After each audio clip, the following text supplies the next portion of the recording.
I'm Boy and came to the ATX Driving School.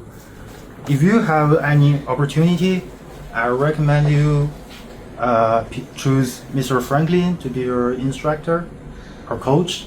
Just make sure, don't be nervous. So I'm always nervous. Just make sure, like, if you have any question or issues about skill, just ask him.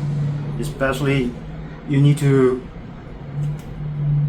train yourself or with Franklin the parking, and Mr. Franklin will give you any the speed limits, like a cheating sheet, but you need to remember that in brain, Mr. Franklin is a very nice coach to stay with, to work with.